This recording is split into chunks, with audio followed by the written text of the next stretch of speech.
자, 이 세 가지만 기억하시면 됩니다. 인구 구조가 변하고 있다. 두 번째, 가구가 빠르게 나눠지고 있다, 분화되고 있다.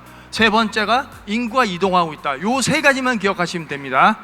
자, 첫 번째, 우리나라 인구 구조가 역시 세계에서 또 1, 2등 다투는 게 하나 나온 겁니다. 좋은 건 아닌데 저출산 세계 1위랍니다.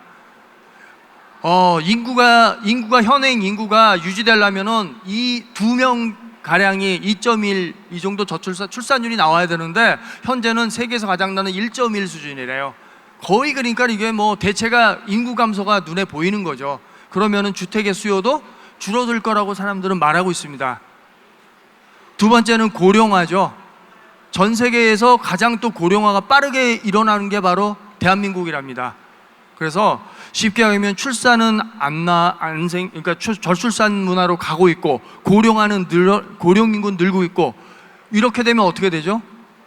거기에 따른 실질적으로 생산 활동을 할 수 있는 공급자 생산 활동할 수 있는 그런 역할을 할 수 있는 그 연령대가 급격히 줄어들고, 그다음에 노인 세대가 많이 느는 거니까 집에 대한 수요도 거기에 맞춰서 변하겠죠.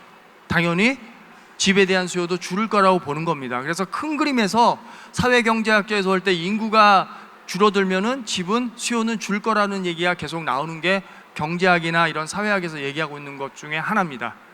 그래서 이 부분은 어느 정도는 맞는 말이고요. 예. 그다음에 두 번째, 이제 더 심각한 게 있는데 사실 가구의 분화거든요. 보시다시피 여기 나와 있는 자료처럼 전체 가구가 현재 약 2천만 가구가 있는데 이미 600만 가구가 넘은 게 뭐죠? 1인 가구라는 거죠. 1인 가구. 혼자 사는 가구가 우리나라 현재 전체 가구 중에 3분의 1, 약 한 지금 30%가 넘어섰다고 이렇게 나오거든요, 통계에서. 그러면은 3분의 1이 1인 가구입니다. 그런데 더 아이러니한 거는 2인 가구가 있어요. 두 사람이서 사는 가구. 여기도 또 약 25%, 20%가 육박했기 때문에 이미 우리도 두 사람 이하의 가구가 전체 가구의 절반이 넘어섰어요. 이거는 뭐죠?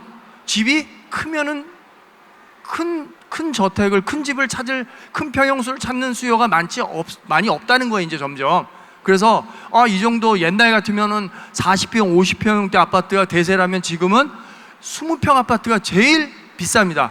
비싸다는 게 총 분양 가격은 당연히, 아파트 가격은 당연히 큰 평수가 비싸겠죠. 그렇지만 그거를 세세하게 봐서 그러니까 평당가로 보면은 지금의 가장 높은 가격을 형성한 게 20평대. 그리고 가격 상승률도 가장 높습니다. 심지어는 강남에서조차도 그래요. 이런 인구의 가구 분화를 생각하셔야 됩니다. 그래서 혹자는 지금 1, 2인 가구 이렇게 하다 보니까 소형 아파트가 너무 많이 공급됐는데 앞으로는 대형 아파트 시대가 다시 온다 이런데, 이건 천만에 10년 전하고 지금하고 인구나 가구 분화가 변하고 있다는 걸 전혀 반영 안 한 거예요. 제가 보기에는 이런 현상은 더 커져요. 절대 줄어들 수 없습니다. 여기 보면 예측표에서도 계속 1인 가구 늘고 있지 않습니까? 이거는 명심하셔야 될 필요가 있습니다. 집은 큰 거는 이제 대중적인 소화력, 황금성은 약해진다는 거죠.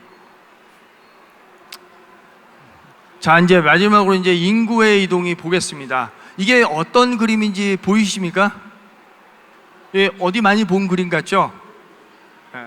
근데 요게 바로 우리나라 지도로 보면은, 자, 이게 이제 큰 지도 옆에 있는 거 보면 우리나라의 한반도 남쪽에 남한 쪽의 지도죠. 근데 보시면은 그 빛이 가장 많이 몰린 거죠. 어디죠? 여기죠. 여기 서울 수도권, 특히 그 중에 서울입니다. 그런데 이거를 이렇게 가리고 옆에 거를 보니까는 또 무슨 특징이 나타나죠. 군데군데 어디서 많이 본 것 같죠. 예, 지방광역시권이죠.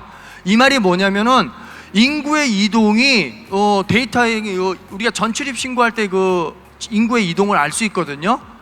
그 통계치를 보니까는 각 광역시별로 지방의 소도시는 광역시로 집중하는 현상이 나타나고, 그 광역시마저도 전국적으로 볼 때는 서울 수도권으로 다 몰린다는 거죠. 그럼 인구의 이동은 어떻게 된다는 거죠? 서울 중심으로 재편된다는, 계속 가고 있다는 거예요. 그래서 인구는 줄어들 수 있지만은 도시의 인구는 늘어날 가능성이 더 큽니다, 현실은. 그래서 이게 바로 도시 집중화, 맨날 도심 집중화 이런 말 나오죠.